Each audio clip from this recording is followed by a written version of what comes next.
Thank you, Chairman. Secretary, it's good to see you. I'm going to go straight to the questions because I have a lot of them. Let me start just following up with Congressman Goldman about judiciary. Do you agree that the judiciary is a co-equal branch of government and it is your obligation as a member of the executive branch to honor decisions made by the highest court of the land? Yes or no, Secretary? We are Yes. abiding by all federal judges' orders, absolutely. So, yes, it's a co-equal branch of government. Okay, well, let me ask you a follow-up question to that. Do you agree that Congress is a co-equal branch of government and it is your obligation as a member of the executive branch to honor legislation and appropriations duly authorized by Congress? Yes or no? Yes, that's why I'm Thank you. thrilled to work. Well, for let me the ask you the president that is follow-up question enforcing here the because I laws. have a lot of them. Do you agree that Article 1 of the Constitution gives Congress the power of the purse? Yes or no?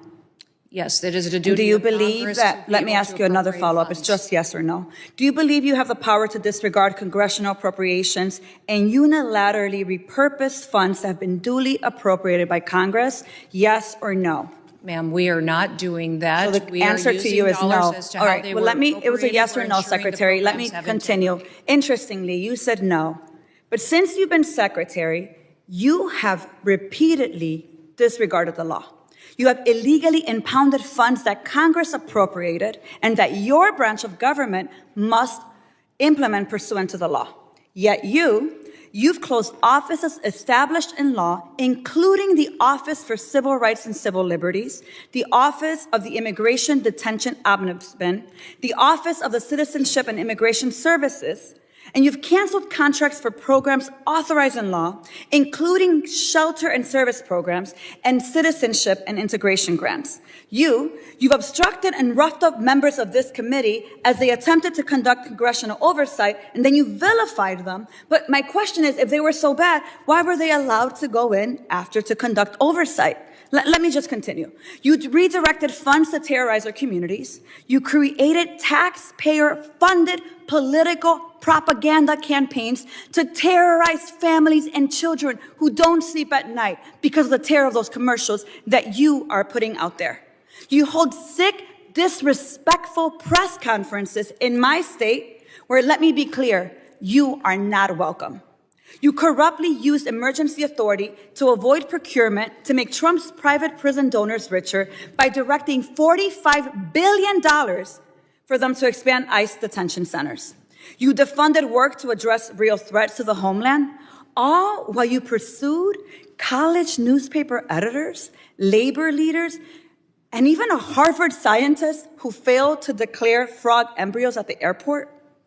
Clearly, we don't have time for all my questions, so I have 13 pages worth of questions that I will be submitting to the record that I expect you and the administration to answer. But here is my final question to you. When you took your oath, did you swear to support and defend the Constitution of the United States of America? Yes or no? Yes, I did. So I find it laughable. You don't behave like someone who takes that oath seriously. And let me tell you why. We don't live in a dictatorship or a monarchy.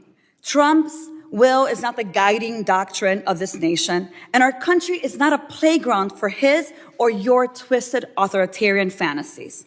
We are a democracy.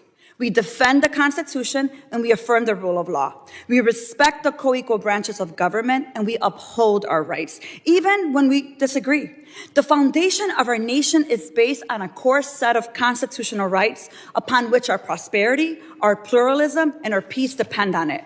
You, however, have been leading this work for 116 days. And in that time, you have profiled and dehumanized our neighbors. You've betrayed our constitutional commitment to due process. You've deported United States citizens.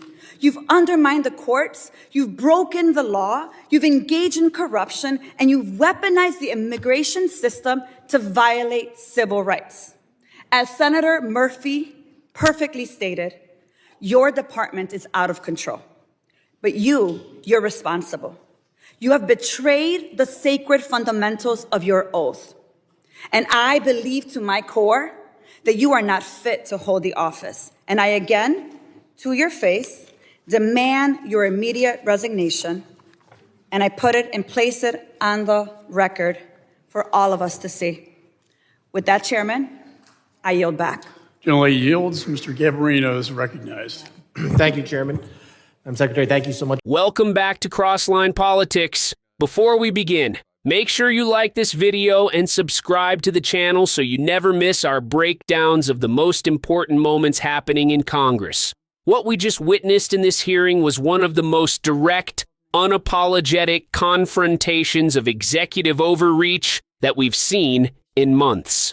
Representative Delia Ramirez used her 5 minutes not for political theater, but to force the secretary to confront a simple truth. No one in the executive branch is above the Constitution, the courts, or Congress. This video lays out exactly how the checks and balances of our system are supposed to work and how they can break down when the executive refuses to follow the law.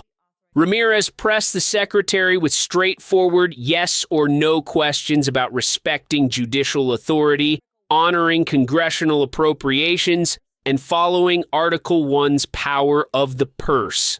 The secretary said yes, but Ramirez immediately challenged her with a list of actions where those commitments, in her view, had been ignored. According to Ramirez, the secretary's department closed offices created by law, canceled legally authorized programs, obstructed congressional oversight, and manipulated emergency authority in ways that benefited private prison donors instead of the American people. As a patriot, it is our responsibility to pay attention when lawmakers demand accountability. Ramirez did not hide behind vague language.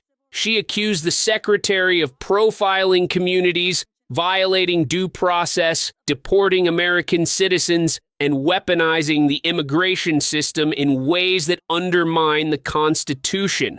Whether you agree with every line or not, this was a moment of democratic oversight at work, a reminder that our system survives only when its leaders honor their oaths. Ramirez made it clear, if an official cannot uphold those duties, resignation becomes a necessary call, not a political tactic.